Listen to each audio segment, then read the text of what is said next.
Today we're going to do a tutorial slash trick tip kind of stuff like that, and I kind of want to help people out a little bit with trying to get rolling shots. I have a bunch of buddies that always ask questions about it, kind of like going down the list. Well, I have Sebastian Rodriguez here.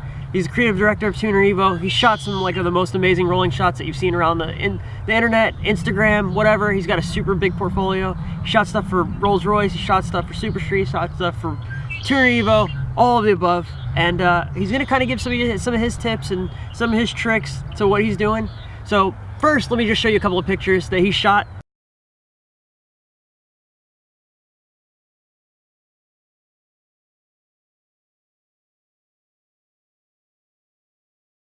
And here's a little rolling clip of us hanging out the back of a car, kind of showing him filming the car that we're actually shooting today with Anthony Halcyon.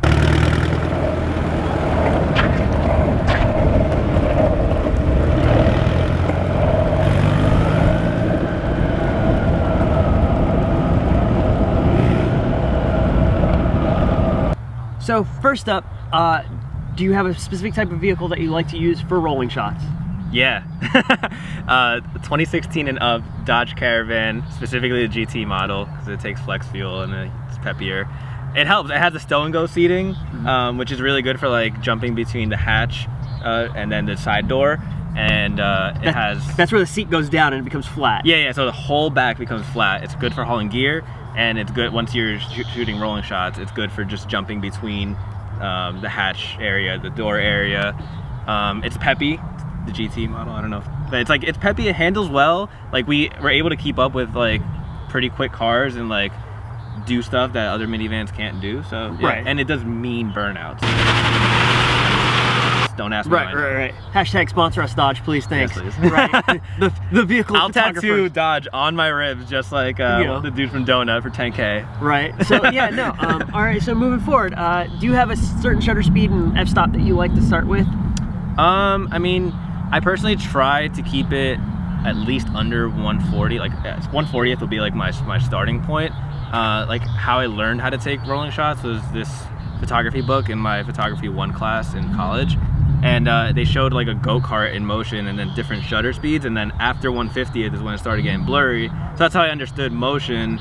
So I normally just start under that. So I start at 140th, and then depending on the situation, I bring it down from there, depending on how fast you're going, depending on how fast or the amount of light you have, etc.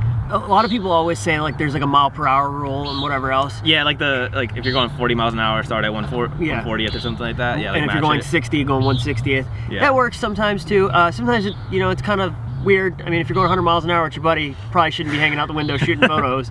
But it kind of goes both ways. Is there an f-stop that you like to get the whole car in focus? Well, that depends mainly on the amount of light available. Like in broad daylight, depending on what ND or what CPL you have on, you might need to be in like all the way stopped at f/22, and then like towards the evening you can start bringing that down and still have like a really slow shutter speed. So going into filters, do you recommend using an ND filter for slower stuff during bright daylight, or do you mind just go straight to the CPL? I recommend CPL for all automotive stuff, just because you want to be able to manage reflections, see through the glass, especially on rolling shots. I think that's really important. So I'd say stick with the CPL. I mean, you could stack an ND on the CPL, but I don't do that because I'm irresponsible. So when it comes to reflections now, does that play a part in building your image out? 100%. Yeah, I always spin it to at least get the glass so you can see through it, so you can see the driver. But you want like parts of the road reflections and stuff like that, so there's some realism to it. So kind of going into location scouting and matching a car to a location, like how do you recommend, like let's say if you have a race car but you don't have race car tracks around you, like how would you match that, or would you, or a styled car a certain way, how would you match that to what you're doing? Like how do you pick locations? Yeah, so the environment I feel like always has to complement the car. Like let's say you have a performance themed vehicle but you don't have a track accessibility. Open roads are always great. That's why we're here in all the spots that we've been to today. If you have like a luxurious vehicle, you would want something like city-like, something that matches the aesthetic of the vehicle. I just think that the environment always has to complement the car, and you can't overlook it because it just makes the image. Right. A small percentage of the frame is the car, and then a large majority is the empty space of the environment. That's what I talk about that a lot when I'm shooting rolling shots and with a lot of other people and new photographers. Yeah. A lot of dudes are just so stuck on the idea of getting the car in like blur or in motion that they forget to complement the environment with a composition, shooting the car a certain way, and like just matching that to the environment. Yeah, I mean, I feel like that's important, getting the shot, like getting to the point where you get the shot, and then you can start taking in consideration other external things like the environment. Right. So then following that up is, if you're getting, you know, do you typically shoot, like, composition wise, do you shoot high, do you shoot low? Like, what do you recommend for someone just starting out? For like sporty cars, like specifically like tuner cars and things of that nature, I definitely go on the low angle. It just complements the aggressiveness of a car more. When I'm doing like Rolls Royce stuff, like corporate shoots, they mainly want mid to high. So like angle. almost like an eye level shot. Like, yeah, exactly, because it's does like a stock height car is not too, I don't know the word. It's low angles don't complement a stock height car that well, but a low car looks really cool from a low angle. So moving forward from that, lens recommendations. What would you recommend somebody starting out for lens wise? At least something wider than a 35 and under. Especially if you're trying to get like a more dynamic rolling shot. Anything like a 35 for starts, or a 24-70, just keep it at 24, or a 16-35, keep it between 16 and 35, and that at least help you start getting more dynamic shots. In the wider cases, you're gonna need the car really close to you, but it comes out to a better shot. It's harder logistically, but once you figure out your balance, it's good. So, I mean, those are pretty straightforward tips from everything just beginning to end of getting you to get your starting on doing rolling shots. I guess we're pretty much going to wrap it up here. Thank you again, Sebastian. Be sure to check out his work on his Instagram, on his Facebook, on his Twitter. He's on Twitter. Also, he has a portfolio. Check all that stuff out. All the social media will be below.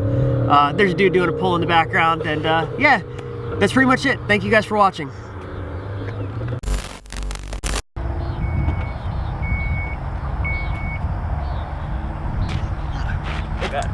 Hi, this is Sebastian, and this is band tips for automotive shooting. Alright, so for starters, you're gonna want to make sure you're safe and secure. Use any available seat belt in order to prevent yourself from falling out. Alright, now that you're safe and secure, you can begin shooting. Keep your hands and your feet in the vehicle at all times and treat this like a roller coaster. Also, make sure your camera is safe and secure. Alright, so this is what we're not gonna do.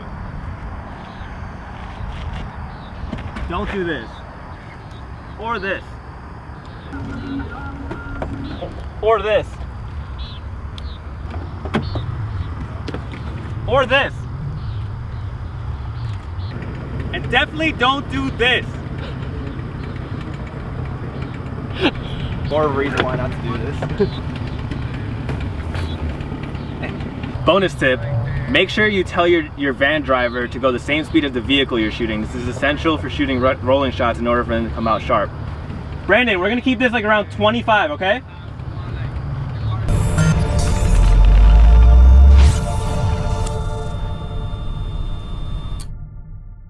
So for starters, you're gonna want to be safe and secure. Wrap this around your neck.